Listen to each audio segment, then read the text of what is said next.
안녕하십니까. 온라인으로 만나는 부모 동반 모임에 참여해주신 학부모 여러분들 환영합니다. 천주교 부산교구 청소년 사무국에서 부모 교육으로 이렇게 준비를 했습니다.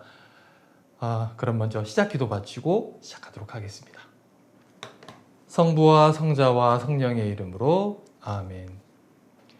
마리아와 요셉에게 순종하시며 가정생활을 거룩하게 하신 예수님, 저희 가정을 거룩하게 하시고 저희가 성가정을 본받아 주님의 뜻을 따라 살게 하소서.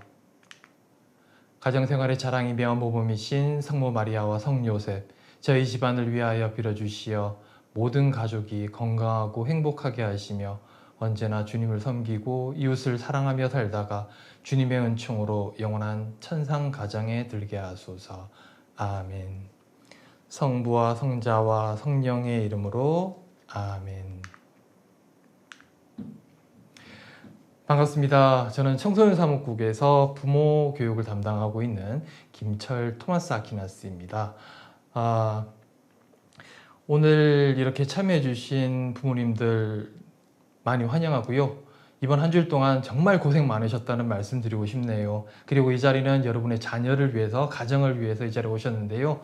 다시 한번 감사드리고 오늘 이 시간이 의미 있고 뜻깊은 시간이 될 수 있었으면 참 좋겠습니다. 그럼 오늘 교육의 일정을 안내해 드리도록 하겠습니다. 먼저 잠시 후에 주교님 인사 말씀이 있겠고요. 그리고 부모의 역할에 대해서 청소년 사무국장이신 윤정현 프란치스코 하비에르 신부님께서 말씀해 주시겠습니다. 이어서 부모 교재에 대한 소개가 있겠습니다. 지금까지 한 번도 없었던 부모 교재에 대해서 안내를 해드릴 거고요. 그리고 잠시 쉬셨다가 이제 김지영 마틸다 선생님의 강의가 이어지겠습니다. 오늘 일정 이렇게 이루어질 거고요. 부모님들의 많은 참여와 그리고 많은 댓글 부탁드리도록 하겠습니다. 네, 학부모 여러분 안녕하십니까. 부산교구 총대리 보좌주교 신호철입니다. 반갑습니다. 네, 우리 청소년 사무국에서는 우리 청소년들을 보다 더 잘 이끌기 위해서, 그리고 더 잘 돌보기 위해서 청소년들을 보다 더 깊이 이해할 필요가 있다. 그리고 교회에서의 신앙교육 이전에 가정에서의 신앙교육이 더 기본적으로 요구된다 하는 인식에 도달하고, 그래서 이렇게 효과적으로 올바르게 청소년을 돌보기 위해서 가정에서 우리 학부모님들의 역할이, 그리고 학부모님들의 협조가 매우 중요하다 하는 결론에 도달했습니다. 그래서 오늘 이렇게 학부모님들을 모시고 서로 이야기도 하고 강좌를 여는 그런 기회를 가지게 되었습니다. 우리 학부모님들께 부탁드리는 것, 그리고 학부모님들의 역할을 우리가 기대하는 것은 먼저 우리 자녀들에 대한 이해, 가정에서 여러분들이 이해하는 것을 우리 이제 청소년 사무국에서 따라갈 수가 없겠죠. 부모님들이 자녀들을 가장 잘 압니다. 그러한 자녀들에 대한 이해를 나누어 주시고 공유해 주셔서 우리 청소년 사무국에서 보다 더 좋은 프로그램을 만들고 보다 더 좋은 방향으로 학생들을 이끌 수 있도록 도와달라는 것이고요. 또한 동시에 부모님들께서 우리 자녀들을 다 이해했다고 볼 수는 없죠. 그러니까 더 잘 이해할 수 있도록 부단히 노력해 달라는 것입니다. 그러한 측면에서 청소년 사무국에서 마련해야 될 그런 프로그램도 있을 것입니다. 이렇게 될 때 가정에서부터 신앙교육이 올바로 이루어질 수 있을 것입니다. 가정에서 신앙교육이 잘 이루어질 때 우리 교회에서 하는 그런 교육이 비로소 의미를 가지게 되고 완성되게 되겠죠. 그래서 오늘 이 부모님 모임에서는 두 가지를 준비했는데요. 첫 번째, 청소년 사무국장님께서 부모님들의 역할과 중요성에 대해서 말씀해 주실 것입니다. 그 다음에 우리 자녀들에 대해서 보다 깊이 이해하기 위해서 김지영 마틸다 교수님께서 발달 심리학을 강의해 주실 것입니다. 오늘 여러분과 우리 교회에 필요한 가장 중요한 두 가지 주제를 가지고 교육이 이루어질 것이니까 여러분 관심을 가지고 경청해 주시기를 부탁드립니다. 오늘 어려운 가운데서도 이렇게 강좌에 참석해 주신 학부모 여러분들께 깊이 감사드립니다. 여러분과 여러분 가정에 하느님의 은총과 사랑이 가득하기를 기도합니다. 대단히 감사합니다. 네, 주교님 감사드립니다. 저희 청소년 사목구 부모 교육을 위해서 보좌 주교님이신 신호철 비호 주교님께서 이렇게 많은 관심과 따뜻한 말씀을 보내주셨습니다. 감사합니다. 네, 이제 이어서 청소년 사목국장이신 윤정현 프란치스코 하비에르 시무님께서 이 부모의 역할에 대해서 여러분들에게 말씀해 주시겠습니다. 잠시 후에 만나 뵙도록 하겠습니다. 이와 그날의 남디부를 당신의 참 가까이 보낼게요.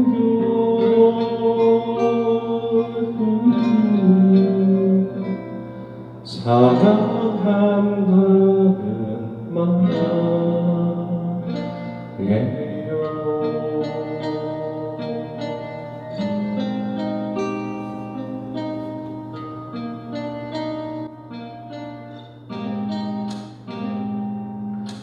나 우리의 첫 입맞춤을 떠올려 그럼 언제든 눈을 감고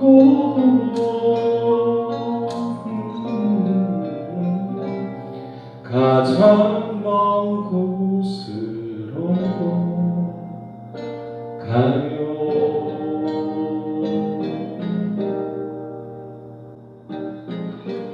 나 파도가 머물던 모래 위에 적힌 글씨처럼 그대가 멀리 사라져 버릴 것 같아. 늘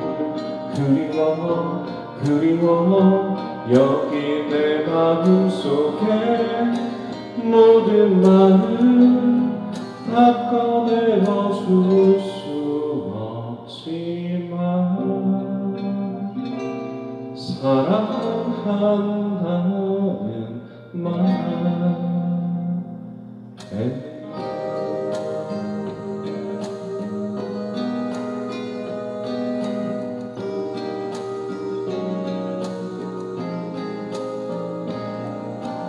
어떻게 나에게 그대란 애비고 올까. 지금 우리 함께 있다 얼마나 좋을까요. 난 하루가 머물던 모래 위에 적힌 글씨처럼 그대가 멀리 사라져 버릴 것 같아. 또 그리워 나의 일기장 안에 모든 말을 다 꺼내어 줄 수 없지만 사랑한다는 말.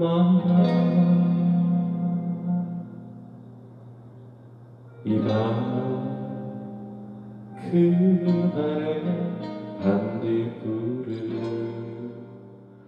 당신의 네, 부모님 여러분 안녕하십니까? 평일 저녁인데도 많은 분들이 함께 해주시고 또 기쁘게 참여해 주셔서 고맙습니다. 방금 편지 적을 때까지는 제가 머리숱이 되게 많았는데 편지를 얼마나 열심히 적다 보니 이 머리가 확 다 빠져버려서 이래 나왔네요. 그죠? 여러분께 보낸 의유의 친구에게 보내는 반편지는 사실 작년 2020년 9월 3일 교구주보 가톨릭 부산에 실린 내용들이었습니다. 앞서 편지에서 보았듯이 주일학교와 관련된 부모의 역할은 간식 봉사나 물품 판매에 해당되지만은 않는 것 같습니다. 특별히 코로나 시기에 간식을 할 수도 없는, 줄 수도 없는 실정이 되지 않으니 부모의 역할이 사라지는 듯합니다. 제가 가끔 본당에 미사를 하러 가면 아이들이 지금 코로나 시기에 거의 실종된 것 같은데요. 그래도 아이들의 손을 잡고 미사에 함께 오시는 부모님을 보면 어찌나 반가운지 모르겠습니다. 젊은이 사목에서 그 부모는 젊은이들과 동반하는 주요한 그룹이라고 많은 자료는 제시합니다. 단적으로 말씀드리면 이제 주일학교의 성패는 부모에게 달려 있어 라고도 편지에 제시되었지요. 한때 교회 젊은이들이 많아서 단계와 학년을 구분하였고 많아진 그룹을 이끌 수 있는 젊은 교리교사들을 많이 선발하였습니다. 그런데 젊은 교리교사들 20살부터 그룹을 이끄는 그 젊은 친구들이 사실은 자신의 신앙도 책임지지 못하면서 다른 일을 신앙으로 이끄는 그런 현상들이 나타났지요. 그러다 보니 교리교육이 신앙교육이 되지 못하고 재미나 행사 위주로 흐를 수밖에 없었습니다. 부모가 된 이제 여러분이나 저 같은 우리 세대도 그렇고 지금의 청년들의 모습을 보면 교육과 양성이 제대로 형성되지 않은 모습으로 드러난다고 여겨집니다. 또한 신앙교육을 마치 학원에 보내는 것처럼 주일학교 아이들을 보내고 그 시간에 부모님들이 다른 일을 하면서 주일학교에 위임하는 것도 시스템적인 문제라고 여겨집니다. 왜냐하면 우리가 신앙을 배우고 형성하는 제일 첫 출발점은 가정일 수밖에 없는데, 왜냐하면 신앙은 행사 그것이 아니라 삶이기 때문입니다. 집에서 기도 안 하는데 밖에 나가서 성당 가서만 기도해라 라고 할 수 없습니다. 성당에서만 기도하고 집에서는 기도 안 하는 것은 신앙과 삶을 완전히 분리시키는 것이지요. 만일 젊은이 사목이 지금 하향세 곤두박질 치고 있고 힘이 빠져 있다면 어디서부터 우리는 재건을 해야 될까 수많은 날들을 고민했습니다. 저는 부모 여러분들, 제 친구인 부모 여러분들이 그 중심이라고 생각합니다. 특별히 부모의 말에 의지할 수밖에 없는 어린 자녀들은 더욱 그러합니다. 가정에서 삶으로 전해주는 사고방식이나 일을 처리해가는 방식이 신앙을 가르쳐주지 않는다면 본당 주일학교에서 전해주는 신앙교육은 매우 협소한 부분일 뿐입니다. 오늘날 교육에 그 열의를 품는 부모님들의 모습을 봅시다. 학원에 태워다 주고 또 학원에서 데리고 오고 우리는 얼마나 많은 열성을 그 안에 쏟아냈습니까? 우리가 신앙을 가르치기 위해서 그러한 일을 한다면 정말 하느님께서 예뻐하시는 모습을 지니지 않을는지요. 부모 여러분들이 자녀들에게 물려줘야 할 것 대단히 많습니다. 건강도 있고 재산도 좀 물려줬으면 좋겠고 또 아이들이 잘 살도록 좋은 학교도 갔으면 좋겠고 좋은 직장을 얻었으면 좋겠고 뭐 수많은 것들이 있지만 저는 제일 첫 번째 부모가 물려줘야 할 유산은 하느님을 아는 것, 하느님을 믿는 것, 이것이 아닐까 생각합니다. 그래서 시편 1장은 부모의 입을 빌려 이렇게 말하는 것 같습니다.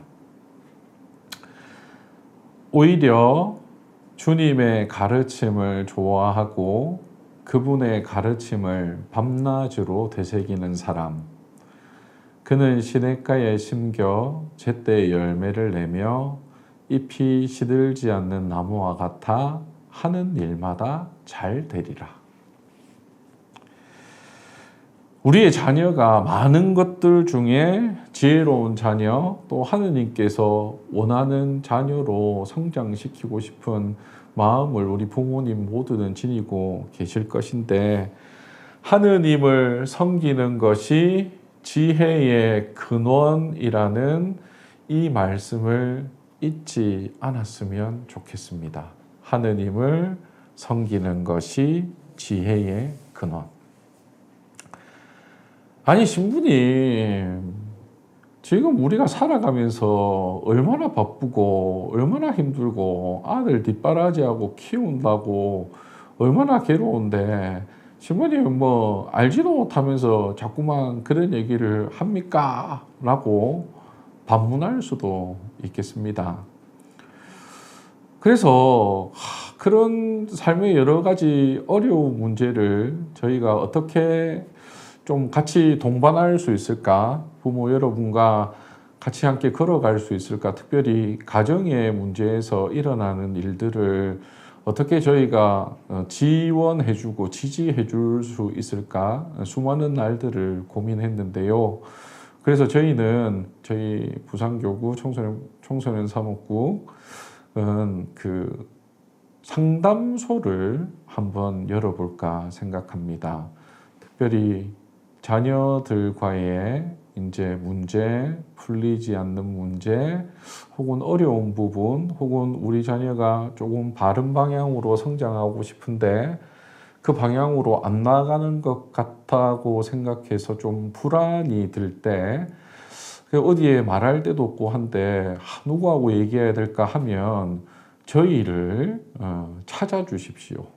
어떻게 찾냐고요? 그래서 저희 상담센터는 교구 내 아동, 청소년, 청년 및 그들의 부모, 보호자와 청소년 사목자들이 영성생활과 건강한 성장 및 보호, 복지 증진을 도모하고요. 교구 내 자원은 물론 지역사회의 청소년 관련 자원을 연계하여 상담, 예방교육, 교육 예방 등의 서비스를 제공하는 청소년 사목국 내 전문기관으로 자리매김하려고 합니다. 특별히 자녀의 문제를 발견한 부모 상담을 중심으로 하며 또한 어린이와 청소년 그리고 청년 대담자의 상담도 진행합니다. 보통 많은 그 청소년 상담센터가 그 청소년이나 아이들을 직접 만나는데 저희는 특별히 중점을 둔 것은 부모 상담을 중심으로 한다는 것입니다. 부모님 여러분들이 어렵고 힘든 것을 저희와 함께 이야기하시고 또 길을 찾아가는 데 중점을 두려고 합니다. 그래서 센터, 우리 그 상담소 센터의 미션과 비전은 부산교구 청소년의 영성생활의 미래를 확장하고 성장하는 것이며 청년이 건강한 부산교구, 기쁘고 행복한 청소년, 도우는 이들, 동행하는 이들, 특별히 부모님들과 함께 동행하려고 합니다. 그러면 이 어떻게 상담센터를 이용할 수 있습니까? 라는 것을 물을 수 있는데요. 상담 및 심리 검사를 합니다. 그래서 개인 상담도 하고 또 심리 검사를 통한 진단도 하고요. 집단 상담도 이루어질 수 있습니다. 아울러 저희가 그 준비한 교육과 연수 프로그램도 함께 제공할 예정입니다. 이미 저희가 내부 자료는 준비됐는데 아마 내년에 각 본당에 이 프로그램들이 제시되지 않을까 생각합니다. 그러면 그 다음으로 이 상담센터를 이용하는 방법은 청소년 사목국으로 전화를 하셔서 상담 일정을 조율을 하시고 조율 일정에 따라서 우리 나중에 한 30분 있다가 강의해 주실 김지영 마틸다 선생님하고 상담을 하고 또 검사를 하고 또 어떤 기간으로 저희가 이제 이첩을 해야 될지, 그래서 저희는 허브 역할을 중심으로 하고 문제가 생기면 완전한 전문가의 도움을 받아가지고 요 문제들을 해결하는 그런 시스템을 마련하고 있습니다.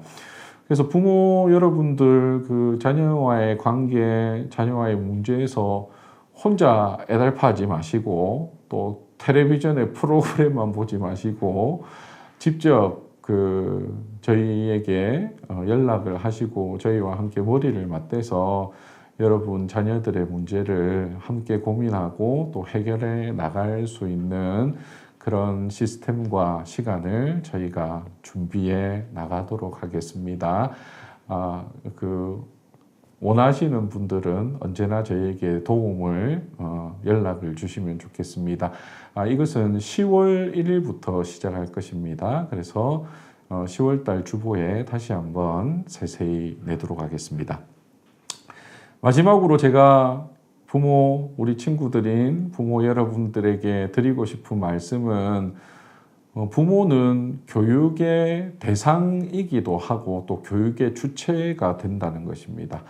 우리 부모들도 사실은 어떻게 아이들을 신앙교육을 해야 될까를 고민하고 그것을 들어야 되는데 사실은 부모에 대한 교육은 전혀 없죠. 그래서 오늘부터 시작하는 이 축제와도 같은 부모님들과의 만남이 교육의 중심이 될 것입니다. 아울러 저는 한 가지 더 강조하고 싶은 것은 저희 청소년국이 발행하는 이 유스위크에는 사실은 부모님을 타겟을 두고 만든 교구 주보입니다. 이 내용 안에는 젊은 친구들이 생각하는 방향, 그 다음에 어떻게 이 젊은 아이들을 이해해야 될까라는 그런 시선들이 담겨 있는 첫 선포라는 내용이 있고요. 그 다음에 말씀 해설, 주일 말씀 해설이 아주 세세하게 적혀 있습니다. 사실 지금 초, 중, 고등부 교재는 이 주일 말씀 해설로 전부 다 하고 있는 거죠.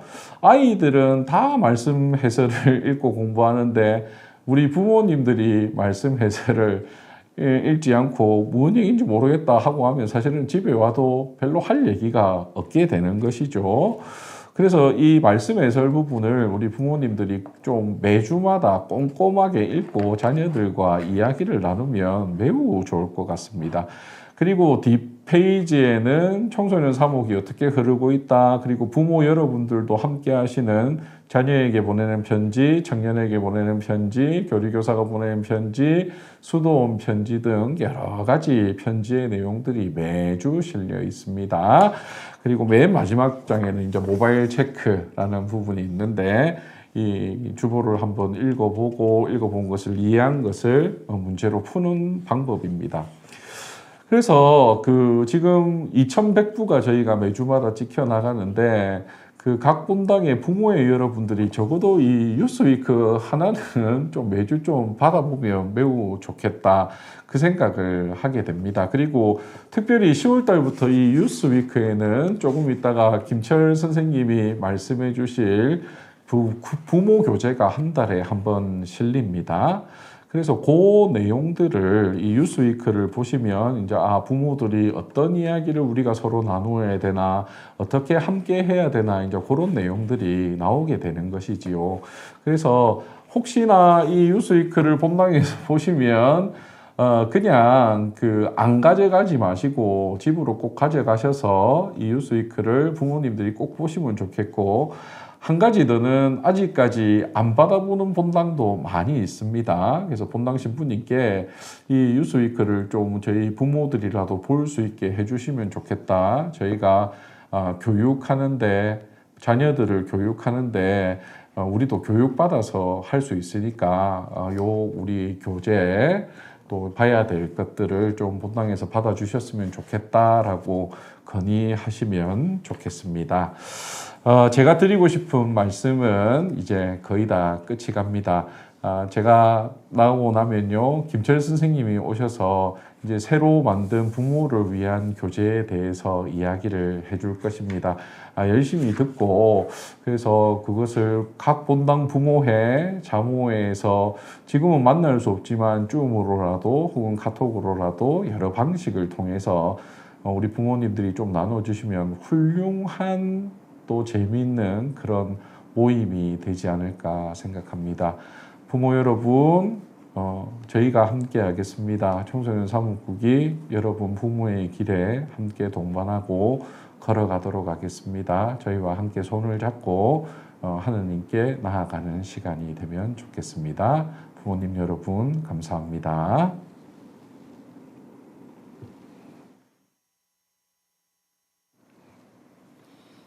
네, 신부님 감사합니다. 신부님께서 부모의 역할에 대해서 말씀해 주셨고요. 이어서 제가 그 부모 교재, 최초의 교리교사에 대해서 소개를 하도록 하겠습니다. 부모 교재가 이렇게 정식으로 나온 것은 처음이 아닌가 생각이 드는데요. 그 교재가 어떤 교재인지 함께 살펴보도록 하겠습니다. 교재 이름이 최초의 교리교사입니다. 최초의 교리교사. 프란치스코 교황님이 직접 가르쳐 주시는 가정 교리를 바탕으로 나자렛의 가정, 그리고 어머니, 아버지, 자녀들, 남성과 여성, 혼인 등 우리가 알지 못하고 느끼지 못했던 것을 서로 나누는 형식의 교재가 바로 최초의 교리교사 교재입니다. 최초의 교리교사, 바로 부모님들을 말씀하는 것이라는 것을 눈치를 채셨겠죠. 이 발간 목적은 각 본당의 부모회에서 교재를 통해 가정신앙교육 활성화를 지향하는 부모 양성 교재가 필요하다는 것에서 출발을 하였습니다. 그래서 이 목적에 따라서 이 교재는 그 지향에 따라서 계속해서 앞으로 나갈 것입니다. 그 대상은 바로 여러분들입니다. 주일학교 학부모님들, 오늘 참여하고 계신 모든 분들과 그리고 참여하지 못하신 모든 분들이 그 대상이 될 거고요. 구성은 이렇습니다. 총 4면으로 구성이 되어 있는데요. 너무 많으면 지겨울까봐 딱 4장 안에서 해결하도록 했습니다. 첫 번째는 주제와 시작기도, 그리고 두 번째 면에는 가정이야기 교황님 말씀, 그리고 세 번째 면도 그렇고요. 그 다음 네 번째는 교황님의 영상, 그리고 영상 피드백, 자녀에게 전하는 말, 마친 기도 이렇게 나와 있는데요. 이렇게 보니까 어떤 교재인지 상상이 잘 되지 않는데요. 직접 보면서 설명을 드리도록 하겠습니다. 지금 보시는 것이 최초의 교리교사 1과 교재가 되겠습니다. 1과 교재. 보시면은 교재 제목 최초의 교리교사가 나와 있습니다. 그리고 그 옆에 주제와 그 성구, 밑에가 성구가 나와 있죠. 성구가 나와 있고요. 그리고 시작 기도가 나와 있습니다. 이 시작 기도는 바로 여러분의 가정을 위한 기도로 준비가 되어 있습니다. 그리고 갑자기 시작 기도 밑에 보면 왠지 저희가 좀 많이 들었고 익숙했던 어떤 노래의 가사가 나와 있는데요. 최초의 교리교사는 항상 도입을 어떤 노래를 가지고 시작을 합니다. 제1과는 가족 사진이라는 그 가사를 가지고 시작을 하는데요. 제1과가 가정의 부르심과 사명을 발견한 초대이기 때문에 그와 어울리고 주제를 구현할 수 있는 노래가 무엇일까 고민하다가 바로 이 가족 사진이라는 노래를 선택하게 되었습니다. 그리고 밑에 보면은 이 노래를 듣고 그 노래와 관련된 나누기를 하게 되는데요. 그러면 이 노래 가사만 봐서는 잘 감흥이 오지 않을 수도 있잖아요. 그래서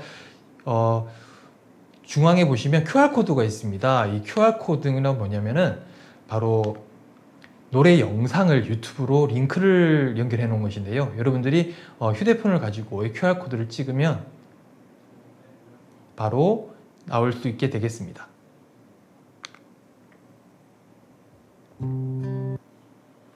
네, 자세한 영상은 여러분들이 이제 실제 나눔을 하실 때 함께 보실 수 있을 거고요. 이렇게 저희가 도입을 어떤 노래의 가사와 영상을 가지고 시작을 한다는 것이 우리 1면의 포인트가 되겠습니다. 그럼 이제 이면을 함께 보시도록 하겠습니다. 이면에 보시면 가정 이야기 1과 교황님의 말씀 그리고 나누기가 나와 있습니다. 가정 이야기 1, 교황님의 말씀을 토대로 저 가정 이야기가 나와 있습니다. 교황님께서 말씀하시는 것이 실제 저희 가정에서는 어떻게 이루어지고 있는지를 실제를 가지고 쓴 글이 바로 가정 이야기의 1이 되겠습니다. 그리고 이제 이 나누기를 한 다음 그 가정 이야기 1을 듣고 나서 교황님 말씀을 읽고 그리고 나누기를 가지는 것이지요. 이면의 구성은 이렇습니다. 그리고 이제 3면을 보도록 하겠습니다. 3면의 구성도 2면과 동일한데요. 주제가 조금 다릅니다. 같은 가정 이야기지만 교황님의 말씀에 따라서 다른 가정에서 일어나는 실제적인 이야기를 저희들이 함께 나누고 그리고 교황님 말씀을 읽고 이제 나누기에 들어가게 되는 것입니다. 지금 부모 교재를 보시면은 참여하는 것들이 굉장히 많습니다. 부모님들이 실제로 이야기를 하는 부분들이 많은데요. 이거 너무 부담스럽지 않나 생각하실지도 모르겠습니다만은 실제로 나눠보면은 시간이 부족할 겁니다. 저희들이 지금까지 살아왔던 이야기들을 하나하나 풀어내다 보면 어느새 보면 그 시간이 끝나 있을 거거든요. 그래서 굉장히 시간이 언제 지나갔는지 모르게 휙 지나가 있을 거라고 생각이 듭니다. 그만큼 재미도 있겠죠. 우리 삶을 이야기하는 것이니까. 자, 이제 사면입니다. 사면에는 나자렛의 가정, 바로 1과의 주제지요. 이 나자렛의 가정이 나오는데요. 밑에 보면 글이 나와 있는데요. 이 글이 무엇이냐면 교황님 가정교리 영상을 본 어느 부부가 이 글을 써주신 겁니다. 써주신 건데요. 이 나자렛의 가정이 영상을 보고 나는 무엇을 느꼈는가에 대해서 정말 편안하게 써주신 글입니다. 그리고 자녀에게 전하는 말을 오늘 나눔과 그리고 소통했던 모든 것들을 통해서 자녀에게 부모님이 하고 싶었던 말을 적어보는 칸이 저기에 마련이 되어 있습니다. 그리고 이제 마친 기도, 바로 자녀를 위한 기도를 해서 마치는데요. 저기 좌측 상단에 보면 역시 QR코드가 하나 있습니다. 저 QR코드는 뭐냐면 교황님 가정교리 영상이 들어 있습니다. 2면과 3면에 교황님의 말씀이 들어 있었는데요. 그 말씀은 바로 저기 교황님 가정교리 영상에서 나왔던 말씀이 그대로 들어가 있는 것입니다. 그래서 저 QR코드에서 영상을 보시게 되면은 교황님께서 전하고자 하시는 모든 말씀이 한 10분 내외로 다 들어 있습니다. 그래서 그것을 보시고 그리고 그것에서 느꼈던 부부의 이야기를 읽으시고 그 다음에 자녀에게 전하는 말을 적으시고 마지막으로 마침 기도를 해주시면 끝이 나게 되겠습니다. 자, 저 QR코드를 찍게 되면은 지금과 같이 교황님의 말씀이 나오게 되는데요. 실제로 성 베드로 광장에서 교황님이 하셨던 바로 그 말씀이 저 내용이 되겠습니다.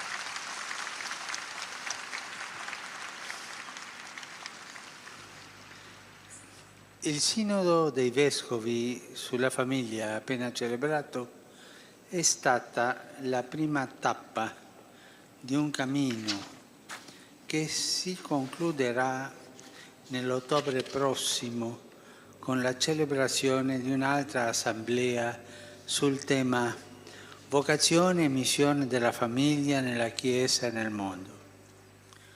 La preghiera e la riflessione che devono accompagnare questo cammino coinvolgono tutto il popolo di Dio. Vorrei anche le consuete meditazioni delle udienze del mercoledì si inserissero in questo cammino comune.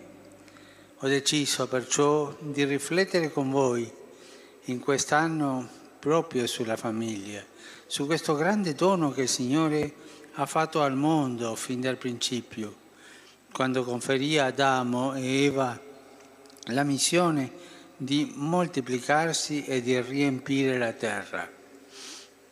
Quel dono che Gesù ha confermato e sigillato nel suo Vangelo. E la vicinanza del Natale accende su 네, 지금 보셨던 교황님의 영상이 나오는데요. 저 영상 전체를 보시게 되면 교황님께서 저희에게 무엇을 가르치고자 하셨는지 모든 것을 알 수 있습니다. 자, 그러면 이제 나눔 순서를 한번 정리를 해보도록 하겠습니다. 먼저 시작 기도를 바치고, 시작 기도가 뭐였죠? 가정을 위한 기도였죠. 예, 가정을 위한 기도. 그리고 노래 가사와 영상을 보고 그 내용에 맞는 나누기를 가지는 겁니다. 그게 1면이고요. 그 다음 2면에 보시면 가정 이야기 1을 읽고 교황님 말씀을 읽고 나누기를 가지는 겁니다. 저희가 그 나누기에 대한 주제를 다 기록을 해놓기 때문에 여러분들이 편하게 나누실 수 있지 않나 생각을 해봅니다. 그리고 3면도 역시 가정 이야기가 있고 교황님 말씀을 읽고 나누기를 가지고요. 그리고 4면 교황님 가정교류 영상을 보고 영상 피드백을 읽고 그리고 자녀에게 전하는 말을 써보는 겁니다. 교재에는 없는 부분인데요. 잠깐 팁을 드린다면은 이 자녀에게 전하는 말을 자녀에게 문자로 보내보는 것도 참 재밌을 것 같습니다. 자녀가 굉장히 조금 의미 있고 마음속에 있었던 부모님의 말을 들어볼 수 있는 그런 시간이 되지 않을까 생각이 드네요. 자, 부모교재 최초의 교류교사는 이렇게 나눔을 가지는데 처음 이 나눔을 어떻게 해야 될지 아직도 어려움이 있을 거라고 생각이 듭니다. 그래서 저희가 오는 10월 1일 금요일 저녁 8시에 어떻게 이 최초의 교류교사 나눔을 하는지에 대해서 실제로 한번 해볼 예정입니다. 그 참여 방법은 줌에 접속하셔서 저 회의 아이디와 암호를 입력하시면 누구나 참여가 가능합니다. 줌 접속을 어떻게 해야 되는지 조금 어려움이 있으실 수 있는데 그래서 제가 잠시 간단하게 설명을 드리도록 하겠습니다. 줌 접속하는 방법입니다. 지금 보시는 아이콘이 바로 줌 프로그램 아이콘인데요.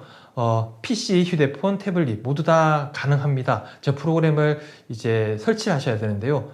설치를 못 하시는 분도 있으시겠죠. 그렇다면 유튜브에 줌 설치라고 검색을 하시면 되겠습니다. 줌 설치라고 치면 휴대폰, PC, 태블릿 그 설치하는 방법이 자세하게 많이 나와 있습니다. 그래서 간단하게 설치하실 수 있을 겁니다. 그럼 설치가 끝나면 뭘 하느냐? 바로 저 아이콘을 더블 클릭하시면 됩니다. 터치하시거나 그러면 바로 이 창이 열릴 겁니다. 이 창에서 뭘 해야 하냐? 보통 프로그램에 보면은 로그인을 해야 되잖아요. 로그인 하실 필요가 없습니다. 바로 회의 참가를 클릭하시면 되겠습니다. 그러면 이 창이 뜰 텐데요. 회의 아이디 또는 개인 링크 이름을 입력하라고 되어 있었는데 아까 전에 저희 회의 아이디가 뭐였죠? 바로 이겁니다. 이 번호 9991-375-9558 그리고 밑에 홍길동이라고 적힌 곳에 여러분이 원하시는 이름을 적으시면 되겠습니다. 그리고 바로 참가를 클릭. 그 다음에 바로 이 창이 뜰 겁니다. 회의 암호를 입력하라고. 저희 암호가 뭐였죠? 아주 쉬운 암호였죠? 바로 1234입니다. 1234. 번호를 입력하시고 그리고 회의 참가를 클릭하시면 바로 저희 부모교재 나눔에 참여하실 수가 있겠습니다. 자, 바로 기억해 주시기 바랍니다. 10월 1일 금요일 저녁 8시 회의 아이디 암호 기억하셔서 꼭 입장해 주시고요. 그리고 지금 자모 회장님들께서 지금 이 시간에 많이 참여하고 계신데 이 시간에 들어오셔서 배우시고 그리고 자모회 분들과 부모 교재를 가지고 나눔을 진행하시면 정말 많은 도움이 되지 않을까 생각을 해 봅니다. 그때 진행은 제가 할 텐데요. 제가 하시는 그대로 그냥 하시면 되겠습니다. 어려운 거 없습니다. 저도 잘 못합니다. 하지만 여러분들과 함께 나눔을 통해 보고 그리고 했던 것을 그대로 여러분들 본당에서 부모회에서 한번 그 교재를 가지고 해보시면 참 좋은 시간이 되실 거라고 저는 확신합니다. 네. 지금까지 이제 부모 교재에 대해서 안내를 해 드렸는데요. 신부님의 말씀, 그리고 또 저희 부모 교재 안내까지, 시간이 조금 지났는데, 잠깐 쉬셨다가, 이제, 본격적으로, 김지영 마틸다 선생님의 강의가 시작되도록 하겠습니다. 지금 시간이, 한 42분 정도 되었네요. 그러면, 50분부터, 잠깐 쉬셨다가, 50분부터, 김지영 마틸다 선생님의 강의를 시작하도록 하겠습니다. 수고하셨습니다. 행복한 부모 되기 김지영 선생님의 강의가 시작이 되겠습니다. 지금 강의를 준비하고 계신데요. 이분의 양력을 간단히 소개를 좀 드리도록 하겠습니다. 네, 이분께서는 교육학 박사이시고요. 임상심리사 2급, 발달심리사, 사회복지사, 심리분석사, 부모교육 상담사, 그리고 뿐만 아니라 지금 많은 대학에서도 강의를 하셨고요. 가톨릭 영성심리센터에서, 그리고 경남정보대학 사회복지학 겸임교수도 하셨고요. 굉장히 지금 경력이 화려하십니다. 그만큼 여러분들에게 전해줄 내용이 정말 많으시겠죠. 자, 그러면 김지영 마틸다 선생님과 함께 강의를 들어보도록 하겠습니다. 박수! 여러분 안녕하십니까? 대단히 반갑습니다. 여러분과 함께 부모 교육을 공부하게 된 김지영 마틸다라고 합니다. 작년부터 오랫동안 우리가 한자리에 모여서 서로 얼굴 바라보면서 역동적으로 상호작용도 하면서 부모 교육 시간을 함께 하게 되기를 기대했습니다만, 코로나 사태가 오늘날까지 여의치가 않아서 이렇게 온라인으로 만나 뵙게 돼서 약간은 좀 아쉽고 안타까운 마음이 드네요. 하지만 이렇게 방송으로라도 시작할 수 있게 돼서 정말 다행이라는 생각이 들고, 또 이렇게 생각보다 많은 분들이 귀한 시간을 내어주셔서 격하게 기쁘고 감사할 따름입니다. 물론 스튜디오에서 제가 이렇게 혼자 생방송으로 진행을 하다 보니까 낯선 기회로 인해서 실수를 하지 않으려나 하는 불안도 좀 있고, 여러분의 반응에 대해서 즉각 현장성 있게 반응해 드리지 못해서 조금 경직돼 있는 진행이 되지 않을까라는 걱정이 됩니다만, 혹시 제가 정말 그렇게 되더라도 여러분이 애정을 가지시고 다양한 채널을 통해서 보완할 점을 알려주시고 또 조언을 해주신다면 제가 적극적으로 참고하고 보완을 해서 앞으로 계속되는 수업에서는 좀 더 질 좋은 수업 내용을 담아서 전달할 수 있도록 노력하겠다는 말씀을 먼저 드리고 시작하겠습니다. 보신 분들도 계시겠지만 저희가 앞으로 진행해갈 부모 교육의 큰 주제는 하느님께서 바라시는 부모 역할이라는 다소 원대한 주제입니다. 그래서 제가 이것을 조금 더 피부에 와닿는 제목으로 바꿔보았는데요. 화면에서 보시는 대로 생애 발달이라는 것을 통해서 올바르게 이해하는 과정으로 행복한 부모가 되기, 또 행복하게 살아가기, 또 우리 아이가 그 행복한 삶을 잘 살아가는 어른으로 성장할 수 있도록 우리가 제대로 잘 도와주는 부모 역할을 하기, 이런 식으로 바꿔볼 수 있을 것 같습니다. 이렇게 우리가 앞으로 배워나가야 될 내용은 이러한 제목과 주제에 맞춰 있다는 말씀을 드리면서 이제 본격적으로 첫 시간을 조금 시작해 보고자 합니다.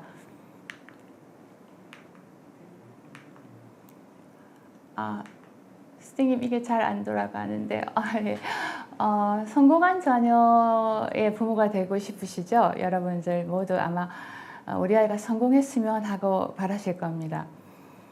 근데 우리가 무슨 지식을 조금 알면 아이들을 잘 키울 수 있을까요? 물론 모든 과목들이 도움을 주겠습니다만 제가 생각하기에는 생애 발달이라는, 옛날에는 이 과목을 발달심리학이라고 불렀었죠. 근데 이제 최근에는 노인기가 될 때까지 인간의 흐름 전체를 다 나눈다는 점에서 생애 발달 혹은 인간의 발달이라고 불리고 있는데요. 아무튼 기초심리학의 한 분야의 생애 발달이라는 이 과목이 아주 큰 도움을 줄 것으로 생각을 합니다. 왜냐하면 우리가 세운 그 주제와 희망이 가장 초점이 맞춰져 있고 밀접하게 관계된 내용들을 이 과목이 다루고 있기 때문이죠.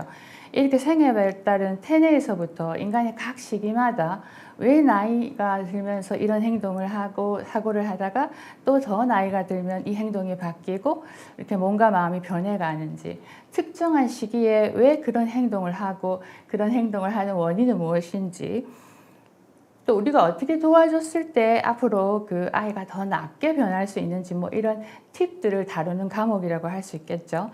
그렇기 때문에 우리가 앞으로 생애 발달이라는 지식을 더 많이 배우고 공부를 하면 할수록 우리 아이에 대해서 이제 더 많은 것을 알 수 있을 뿐만 아니라 당연히 더 좋은 부모 역할을 해나가는 역량도 커질 것으로 생각할 수 있겠습니다.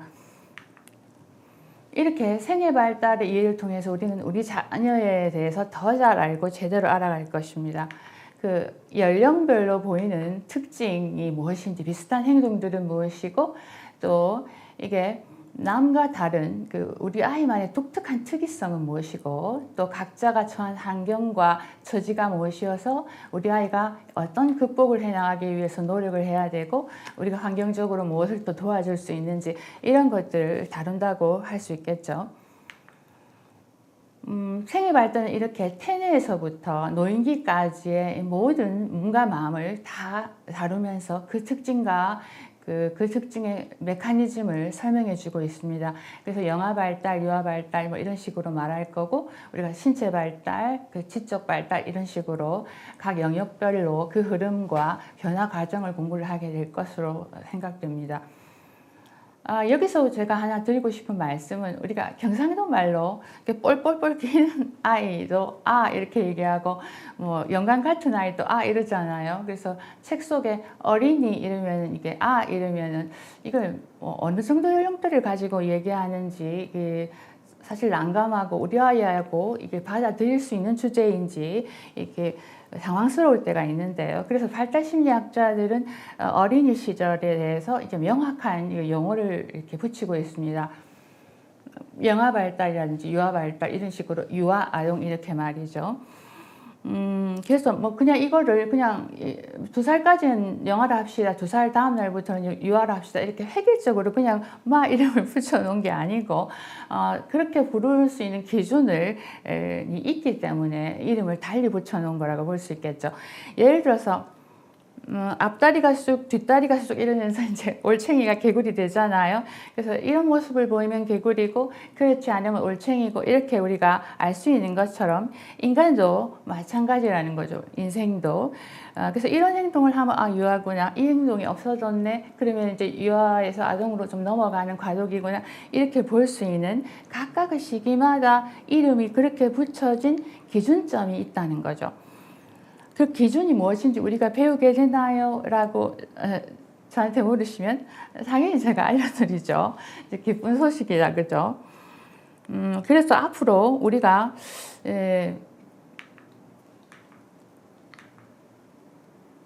언제 어디서 어떻게 우리의 몸과 마음이 변하는지를 알아가서 아이들의 지식을 더 많이 알고 보면 예전에는 왜 저런 행동을 하지 하고 몰랐던 것을 우리는 훨씬 더 잘 알 수 있게 될 것입니다. 그래서 이런 이유 때문에 아이가 이런 행동을 하는구나, 나이치고는 좀 빠르구나, 무엇이 불편하구나, 그래서 막연하게 귀엽구나 하고 이렇게 바라볼 것을 그 이면에 있는 그 이유나 메커니즘을 알고 기다리고 이렇게 바라볼 수 있게 된다는 뜻이겠죠.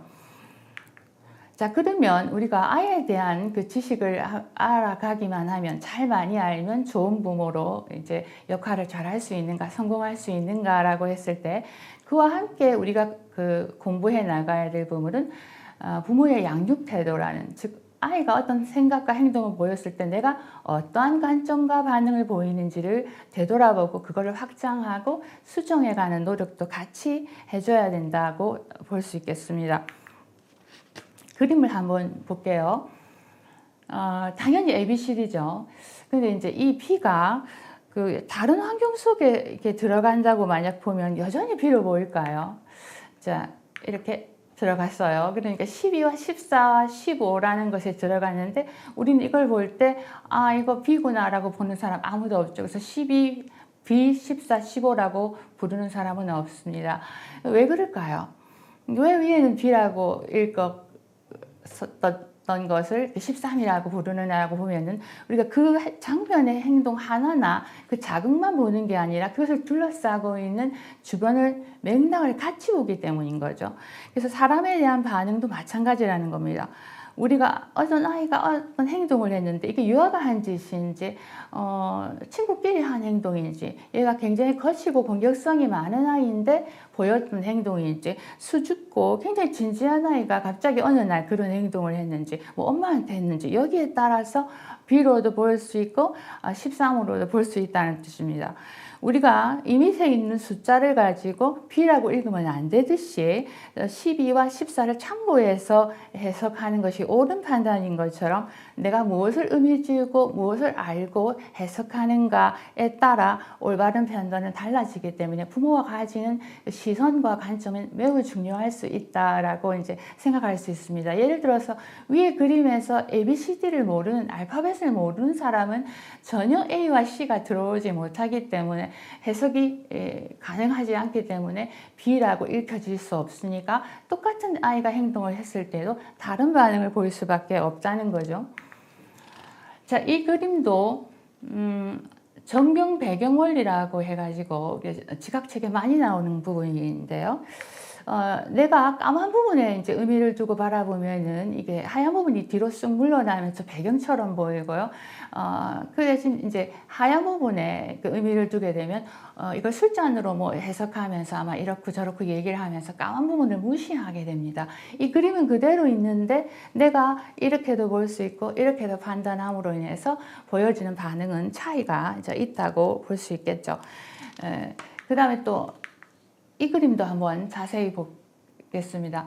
우리가 함께 이 자리에 있으면 이제 손을 들어서 뭐처럼 보입니까? 이렇게 해가지고 이제 서로 의견도 나눠보고 관점을 나눠보겠지만 지금 그럴 수 없기 때문에 제가 답부터 드린다면은 아마 많은 부분은 이 젊은 여자의 왼쪽 기부인 여자의 옆모습이 아닌가라고 보시는 분이 있으실 거예요.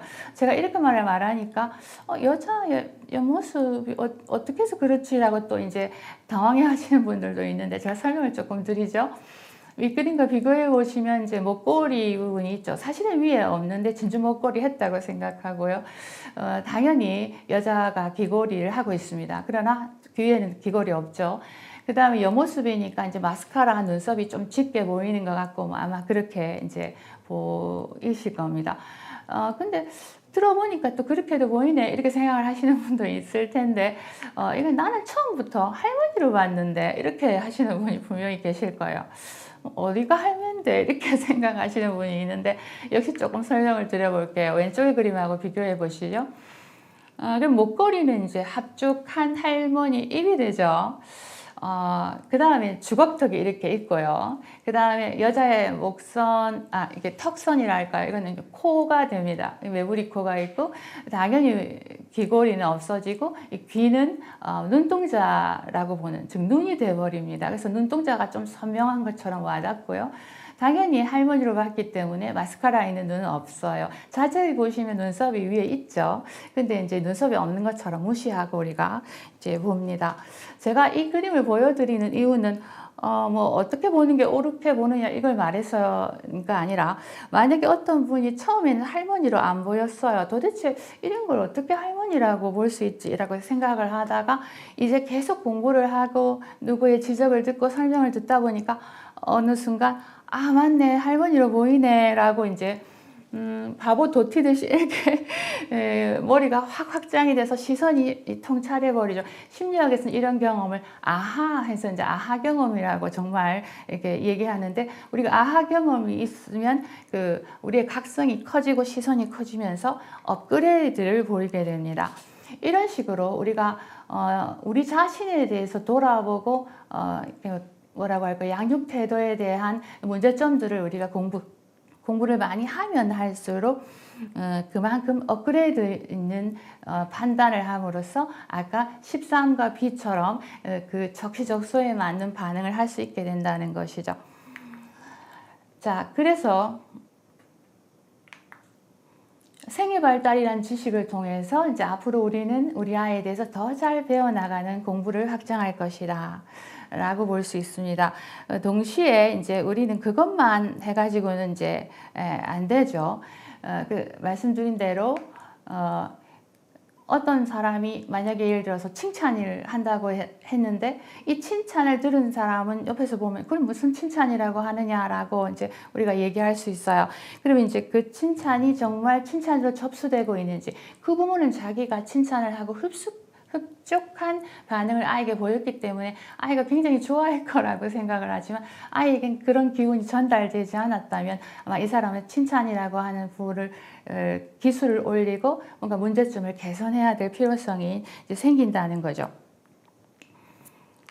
그래서 내가 이제 언제 무슨 행동을 하고 어떤 현상을 보일 때 얼마나 긍정적으로 아이를 평가하고 어떻게 또 긍정적인 표현을 하는지, 또 무엇을 봤을 때 이건 잘못됐다, 수정이 필요하다, 정정이 필요하다라고 생각하는지에 대한 것을 끊임없이 돌아봐야 한다라고 생각해 볼 수 있습니다.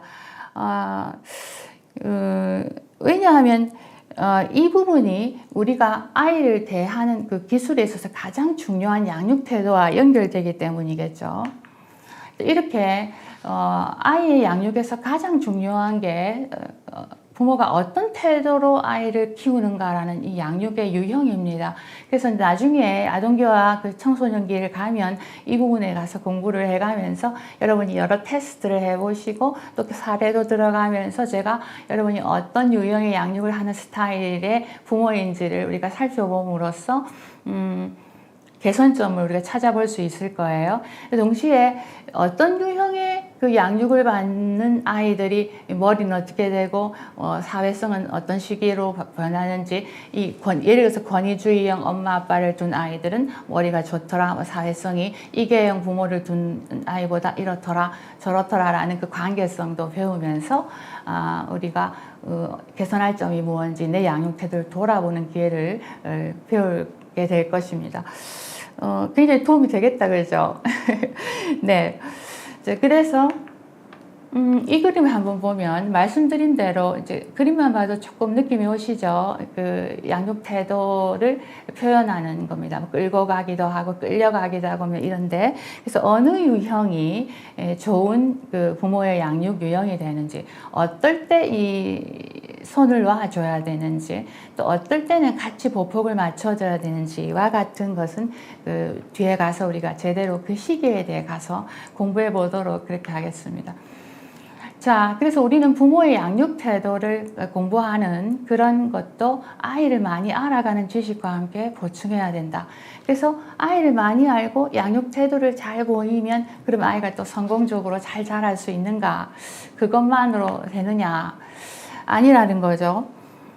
자녀에게 실제 어떻게 부모 모습이 보여지나라는 점도 굉장히 중요하다라는 겁니다. 그래서 자녀에게 보여지는 부모 모습은 자녀가 성장할수록 훨씬 더 좋은 중요한 부모 역할로 작용됩니다. 그래서 일생 동안에 이제 이게 어떤 삶을 아이에게 보이는가라는 것들이 남죠. 예를 하나 들어드리면, 엄마가 친구끼리는 나누면서 자라는, 나누는 게 중요하다. 어른은 공손하게 대하라고 얘기하는데 사실은 아이 앞에서 전혀 공손하지 않다든지 자기는 전혀 나누지를 않습니다. 그리고 나서 아이가 나누지 않거나 공손한 행동을 하지 않으면 야단을 친다거나 이렇게 양육을 하는 거죠. 소위 말해서 이제 그런 게 좀 먹힐까요? 안 먹힌단 말이죠. 왜냐하면 아이가 이제 자랄수록 안 먹히죠. 그래서 이제 이 부모가 어떤 삶을 아이에게 남기고 그 기억 속에 이제 보여주는가 하는 본보기가 되는가라는 것은 부모가 어떤 방식으로 키우는가라는 양육 태도보다 훨씬 더 중요하게 아이에게 작용될 수 있다는 거죠. 심지어 부모가 죽고 없어진 뒤에도 일생 동안 자녀의 자기 자신의 행동을 평가하는 기준이 될 수 있어요. 예를 들어서 만약에 이 행동을 우리 엄마가 본다면 아마 칭찬하실 거야 라는 것을 느낄 때는 우리가 셀프 칭찬을 하는 것이고, 그게 아니라 뭔가 어머니가 지적할 만한 행동을 하고 나면 찜찜하고 죄의식이 있기 때문에 다음부터는 그 행동을 하지 않고 그렇게 살지 않아야겠다라는 그 기준을 하면서 다른 삶을 이제 보여준다는 거죠. 그래서 부모의 삶은 아이에게 남아서 좋은 본보기냐 아니냐에 따라 양육의 형태가 될 수 있다라는 거죠. 자, 이런 말 많이 하죠, 우리. 안 본 걸로 치라, 뭐, 이렇게 얘기하는데. 저 봐버렸는데, 안 본 걸로 안 쳐지죠. 그래서 상처는 이미 남았어요. 변했어요.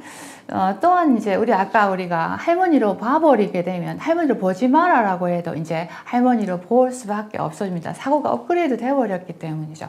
우리 마음에 남기 때문이죠. 그 다음에 이제 이런 말도 많이 합니다. 넌 엄마처럼 살지 말해. 이렇게 얘기를 하는데 사실은 그 엄마처럼 사는 그 확률이 굉장히 높거든요. 그걸 심리학자들이 많이 연구를 해놨단 말이에요. 그 관계를. 자, 똑같은 메커니즘 때문이겠죠. 그 다음에 남편 복 없는 여자가 자식 복도 없다 이런 말 우리가 하는데 이게 떠돌아다니는 낭설일까요? 발달심리학에서도 정말 확률적으로 그렇다라는 걸 증명을 해놓고 연구를 해놓고 밝혀놓았을까요? 그렇게 묻는다면 제가 당연히 밝혀놨습니다. 우리 왜 그런지 배울 수 있습니까? 이렇게 저한테 물으시면 of course. 무슨 소식이요? 예, 기쁜 소식입니다. 우리가 곧 배운다는 거죠. 어떤 교육로로 그렇게 될 수밖에 없는지를요. 그래서 우리가 이걸 알고 나면 이제부터는 이제 남편 복이 있는 여자처럼 살아야죠. 그래야 자식 복을 받게 되겠구나라는 걸 알아서 우리가 삶을 조금씩 바꿔가는 실천을 할 수 있을 겁니다. 그러니까 당연히 행복한 쪽으로 한 걸음 더 나아갈 수 있겠죠. 기쁜 소식이 확실하다 그러죠. 자, 닮아서 욕하고 욕하면서 닮는다는 명제도 그렇습니다. 난 엄마처럼은 안 키워요. 이렇게 얘기를 해요. 근데 이제 사실 막상 엄마가 되고 나면 엄마로부터 키움을 당한 방식 그대로 애에게 화내고 이렇게 하고 있는 모습을 발견할 때가 참 많습니다. 대를 물리는 거죠. 그래서 바로 그런 이유가 내 마음에 엄마의 삶이 그대로 이제 남겨져 있다라는 걸 알 수 있습니다. 또 자신에게는 싫은 부분이 있어요. 내가 참 이 부분 나는 마음에 안 들어 이렇게 생각하죠. 그래서 애가 이거 참 안 닮았으면 이것만 안 닮았으면 하고 싶은데 딱 그것만 닮아 나오죠.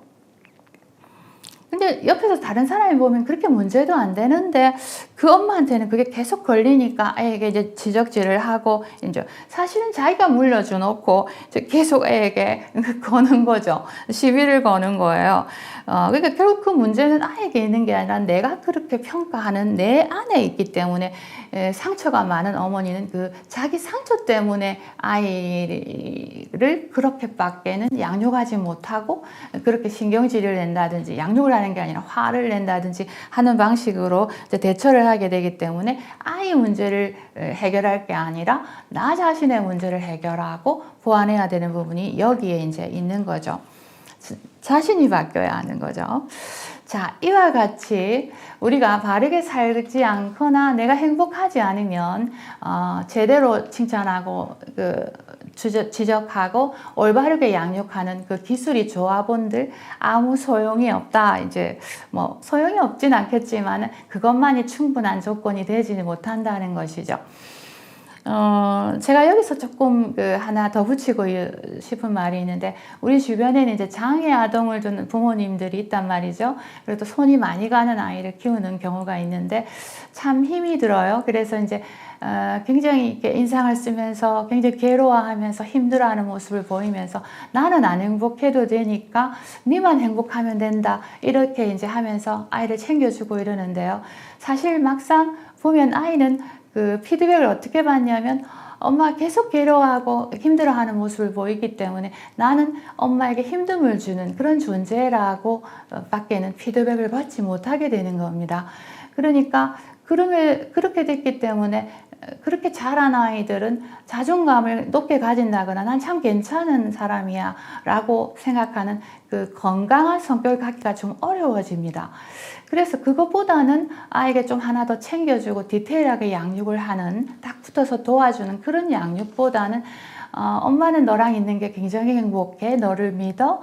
내지는 너와의 삶이 행복하다라는 이런 모습을 더 많이 남겨주는 것이 아이에게 더 건강한 성격으로 자랄 수 있는 기회로서 부모 역할이 된다는 점에서 상황에 따라 이러한 엄마에 대한 모습들이 어떤가는 항상 점검하고 우리가 바르게 사는 것이 필요하다라고 이제 볼 수 있겠습니다.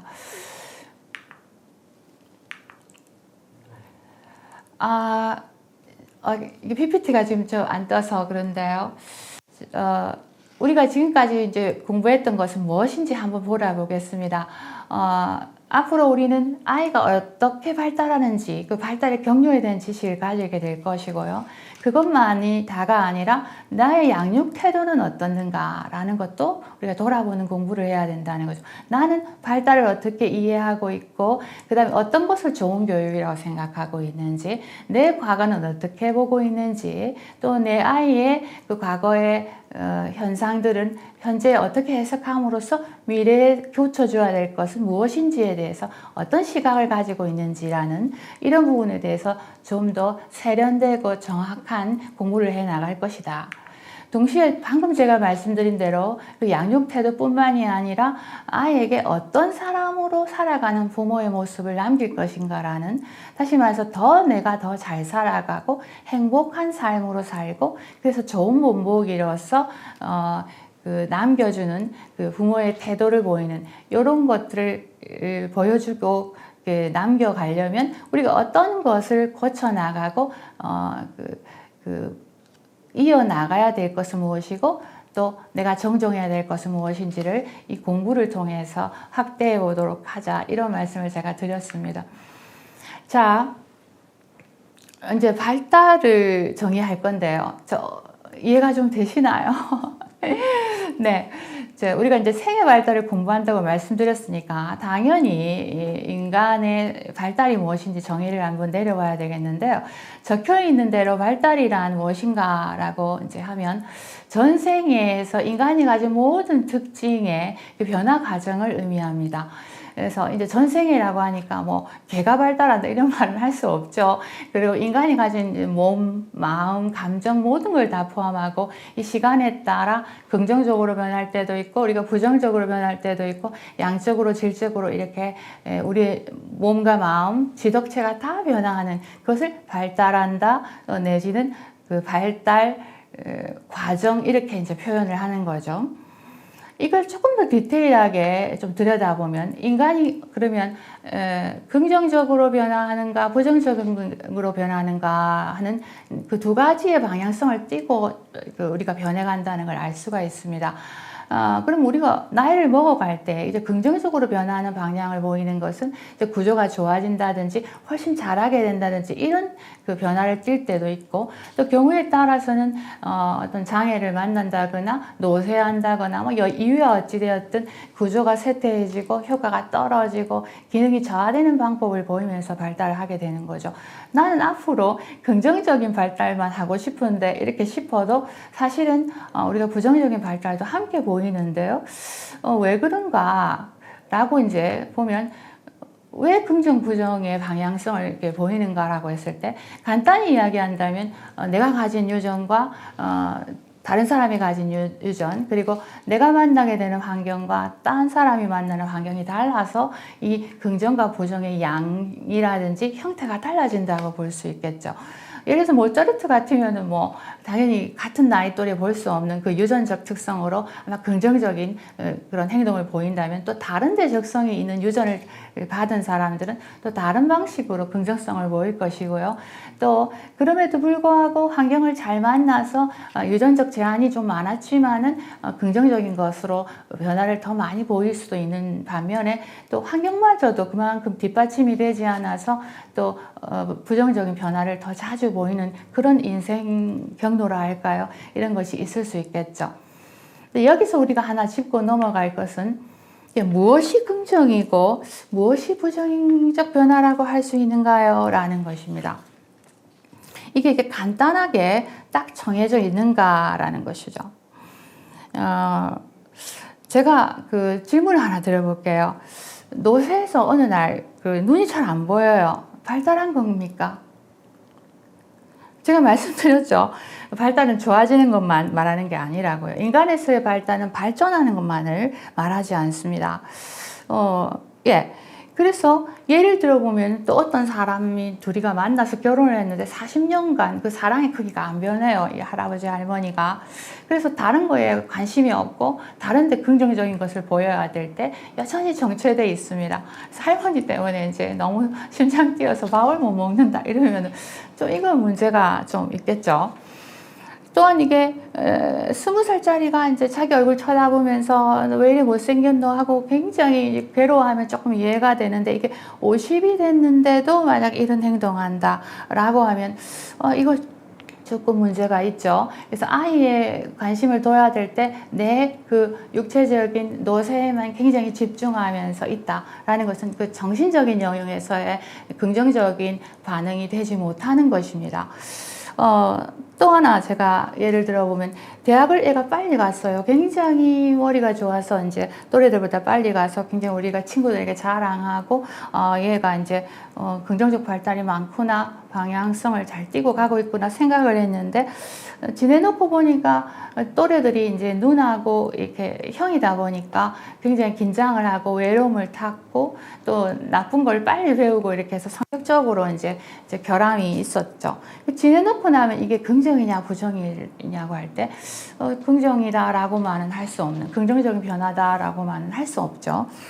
반대로 재수 삼수에서 이제 걱정이 많습니다. 자꾸 이제 부정적으로 태보하는 것만 같은 그런 방향을 띠고 있는 것 같아서 이제 마음을 끓이는데, 사실 지나놓고 보니까 또 재수 시절이 좋아서 자기 자신에게 맞는 진로나 과를 잘 선택했다. 그래서 그 재수 시절은 나한테 굉장히 약이 됐다라고 되돌아보게 된다면 이게 부정적인 변화였고 그 획득이었다라고만은 말할 수가 없는 거죠.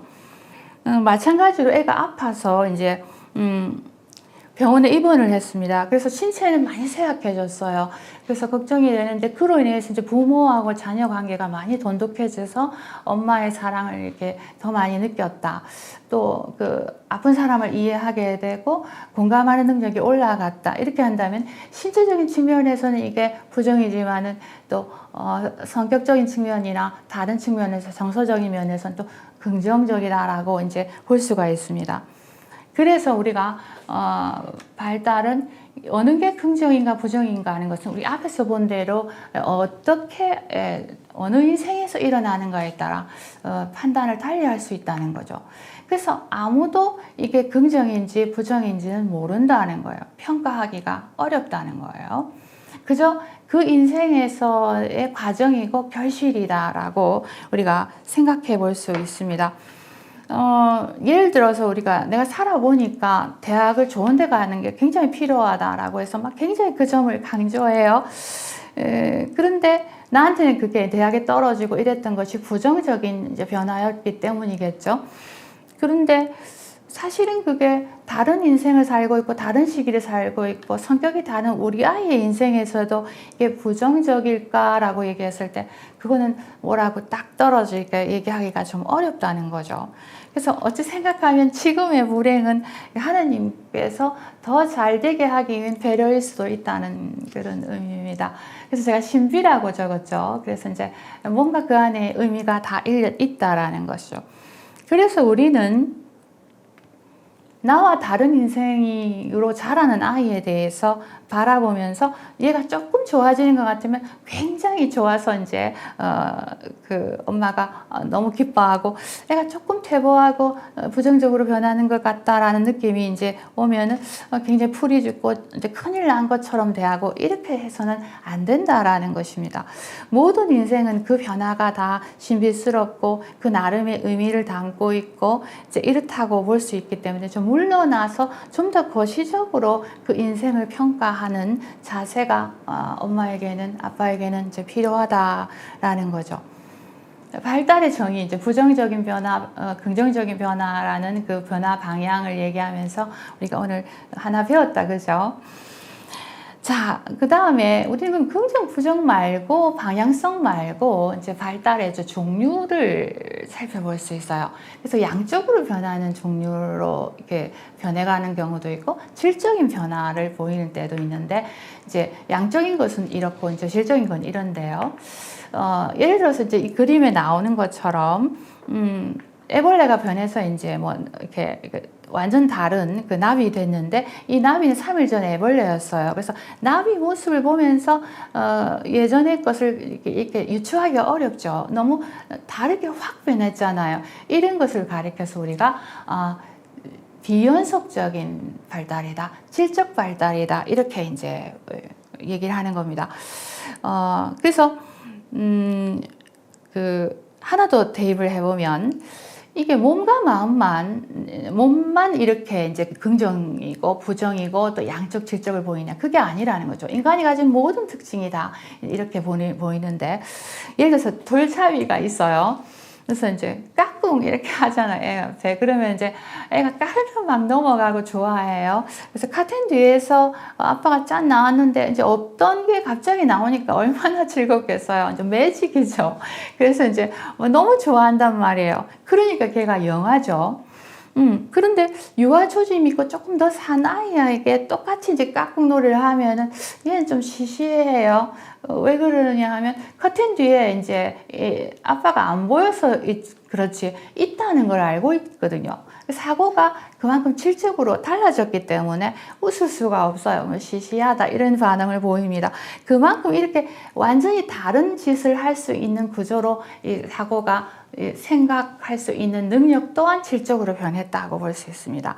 이렇게 옆에 그림처럼 우리가 쑥 하고 전혀 앞의 시기하고 다른 어떤 구조와 기능과 행동을 하게 될 때 우리는 질적으로 변했다. 그래서 인간의 긍정적인 반응도 부정적인 반응도 이런 양적이고 질적인 그런 발달을 보이면서 우리는 나이를 먹어갈 수밖에 없다. 이 계단 모양은 사람에 따라 이렇게 완만해서 탁 올라가는 사람도 있고 굉장히 가파르게 그때그때 빠르게 올라가는 사람도 있지만 어쨌든 우리가 이러한 두 가지 유형의 발달을 이렇게 교차시켜 가면서 우리는 인생의 변화를 경험한다, 변해갈 것이다 라는 것이죠. 그래서 이제 양이 모여 질이 변한다는 말은 바로 이제 이런 거죠. 애벌레가 이제 어느 날 이렇게 계속 하루하루 지나면서 통통하게 살이 찌는 애벌레가 되는데 똑같이 하루 지났는데 이제는 이제 구조가 막 바뀌면서 이렇게 다른 모습을 보입니다. 그래서 이제 양이 모여야 하루 똑같이 양이 쌓였지만 이제 예전에는 다른 어떤 구조를 가지는 것이 바로 이게 질적 변화이기 때문에 그렇죠. 인간도 마찬가지죠. 애가 유아 때 하던 행동을 이제 벗고 아동으로 넘어갈 때는 조금 과도기적인 특성이 있습니다. 그래서 이리 볼 때는 애가 아동기인데 이제 사춘기가 온 것 같은 느낌을 보이는 그런 때가 있잖아요. 그죠?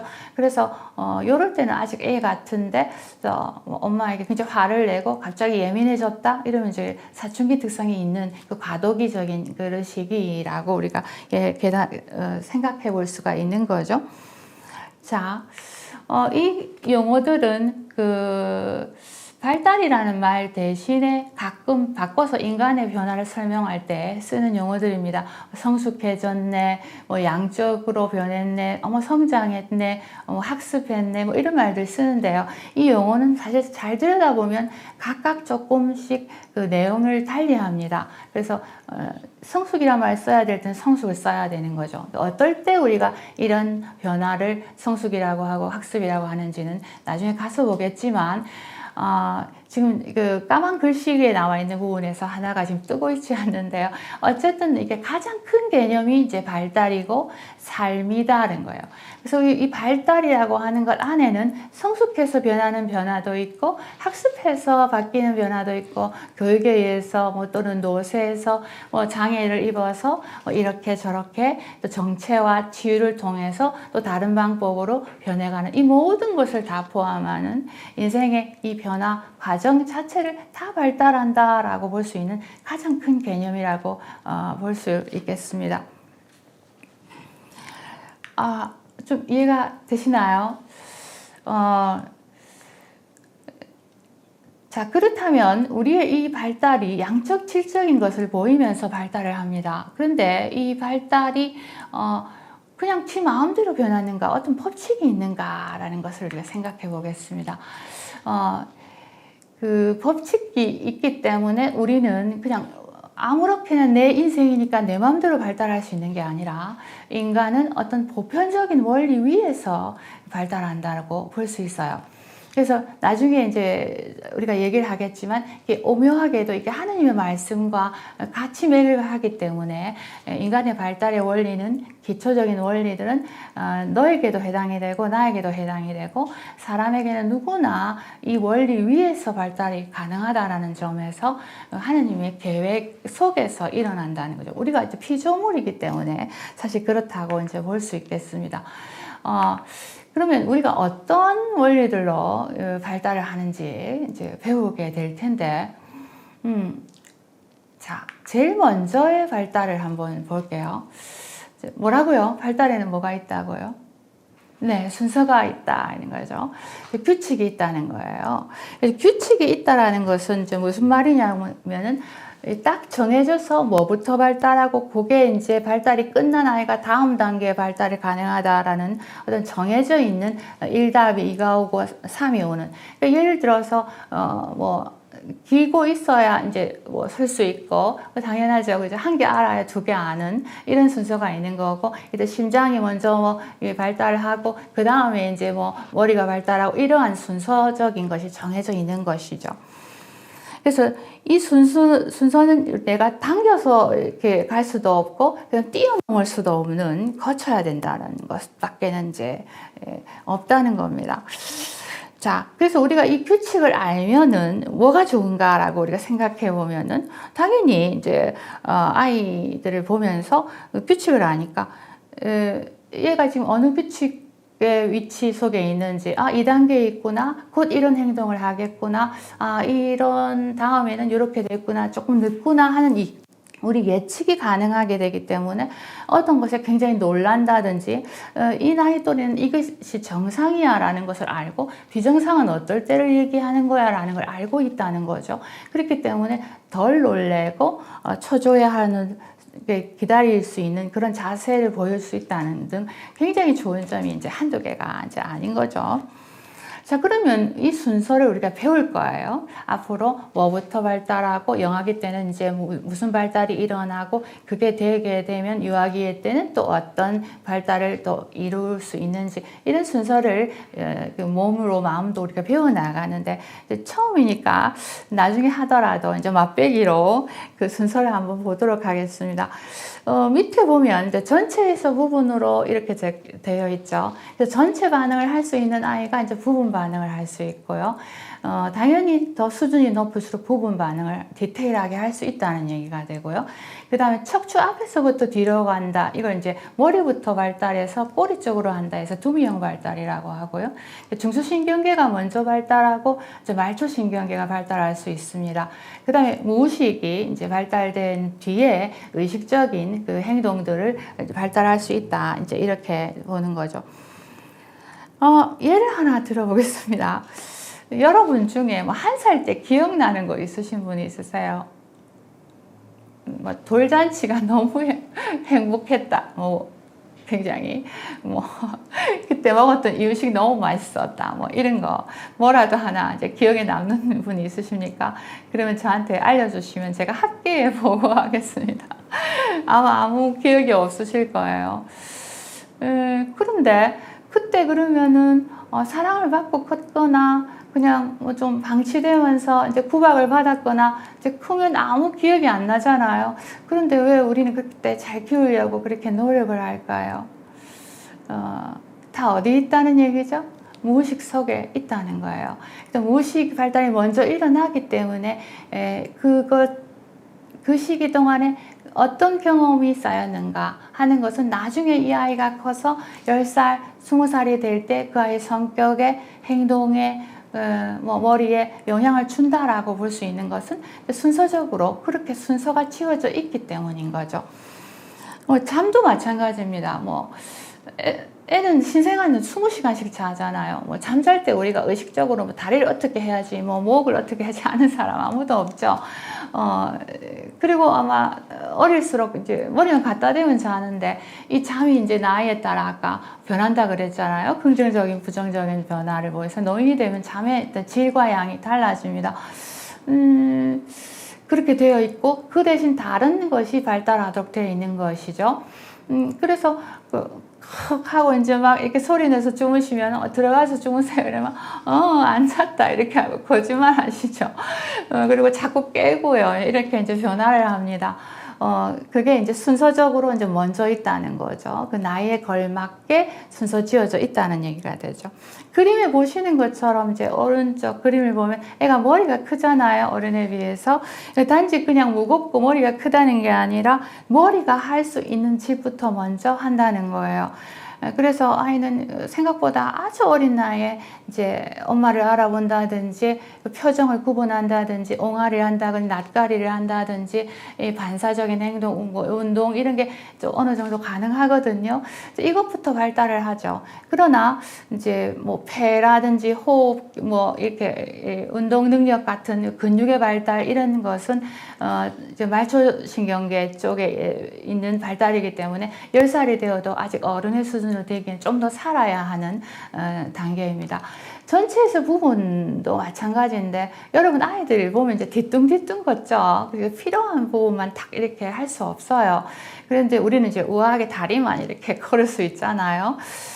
그 다음에 아이들은 우는 거, 이 울음이라고 하는 것밖에는 이제 표현을 할 수 없습니다. 그렇지만 우리는 시원섭섭한 그 감정이 뭔지도 알고, 그 억울해서 우는 거, 너무 감격해서 우는 거, 그 다음에 약간 화가 나면서 느끼는 감정, 이렇게 분화가 될 수 있고, 그거를 느낄 수 있고, 느낀 사람에 대해서, 공유한다고 할까요?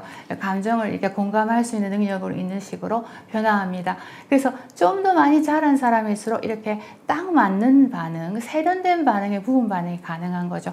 예를 들어서 몸도 아이가 태어났을 때 손을 바로 쓸 수 없잖아요. 그렇게 이제 하다가 나중에는 이제 좀 자라서 손가락을 쓰게 되고 이제 이렇게 단추구멍에 단추 넣고 이렇게 하는 기능이 생기는 거라면 조금 더 살아야 되는 거죠. 그래서 전체에서 이제 부분으로 보여서 전체를 이룬 아이가 이제 부분으로 발달한다라는 그 원리가 있기 때문에 우리는 이 순서성에 따라서만 변화할 수 있다라는 거죠. 언제 어떤 순서를 보이고 어떻게 발달되는지 그거는 우리가 이제 배워 나가도록 하겠습니다. 자, 이 그림을 보시면 이게 에릭슨이라고 하는 유명한 발달학자가 이제 성격학자가 이제 얘기한 건데요. 그 사람이 이제 인간이 태어나서 성격적으로 제일 먼저 가져야 되는 게 이제 신뢰감이다. 그때 신뢰감이 이제 축적이 되고 그거를 취득한 아이가 다음 단계에 이제 자율성이라고 하는 스스로 하는 것을 하기 시작하게 되고 그 위에 이제 주도성이 올라가고 이렇게 이제 된다고 이야기를 했어요. 나중에 이제 그 시기 가서 배우겠지만, 근데 만약에 어떤 아이가 신뢰감을 습득해야 되는 시기에 첫 시기에 어떤 환경적인 문제 때문에 신뢰감을 이렇게 마음의 덕성으로 쌓지 못했습니다. 삐딱하게 낮았단 말이에요. 그러면 다음번 자율성을 취득해야 되는 나이로 이제 성장하게 되면 아무래도 이게 올리기가 이제 삐딱하니까 어렵죠. 그래서 말씀드린 대로 우리는 예전으로 돌아갈 수가 없기 때문에 그 삐딱한 거 위에서 이제 올려놔야 됩니다. 잘 올려주고 더 공을 들여놔야 다음번 주도성이라고 하는 단계에 발달을 할 때 훨씬 더 수월해지기 때문이겠죠. 그래서 우리는 이거를 앞 시기부터 이렇게 그 위에 그 다음이 되고 나면 또 다른 게 올라오고 이 다른 비율로 또 발달하고 이런 순서가 정해져 있고 그 순서성에 의해서만 변화한다라는 그 규칙성을 가진다는 것이 인간의 가장 기본 발달, 보편적 발달 원리라고 생각해 볼 수 있습니다. 이제 그런 점에서 어린 시절이 사실 어른의 시절보다 훨씬 중요해지는 이유가 바로 이런 거죠. 자, 이렇게 앞의 특징은 다음 특징의 원인이자 기초입니다.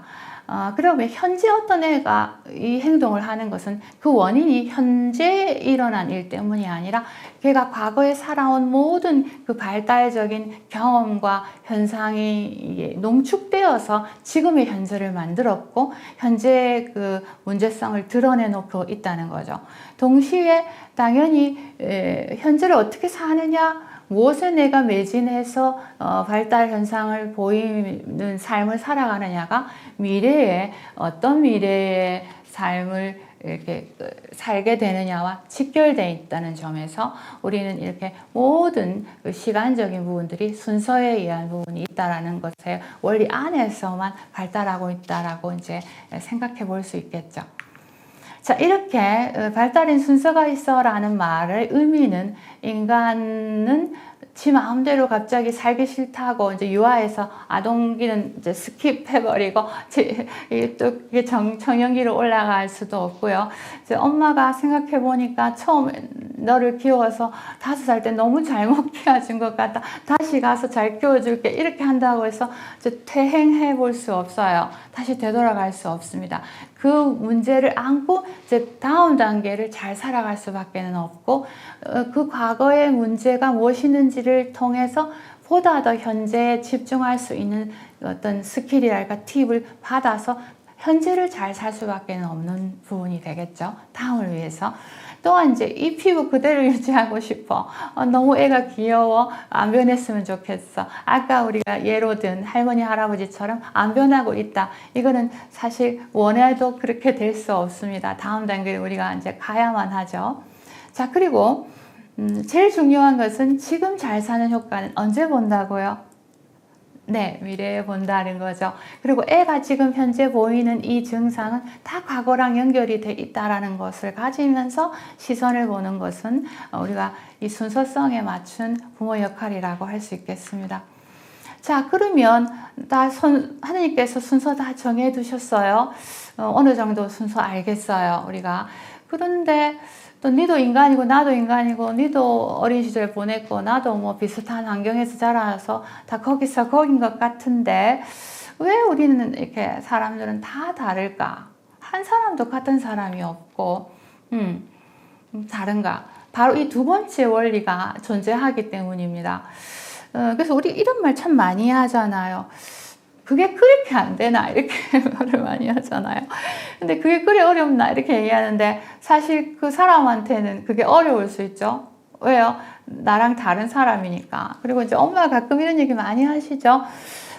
최소한 10살 정도 됐으면 3학년 정도 됐으면 그거는 알아야지 이렇게 얘기하는데 사실 잘 보면 그 최소한이라는 게 무엇을 기준으로 할 수 있는지 사람이 다 다른데 그 요구하기가 참 어렵습니다. 사실 할 수도 없고 언니처럼 안 되나 이렇게 얘기하는데 언니처럼 되면 가 이름이 언니인 거죠. 동생이 아니다 그죠.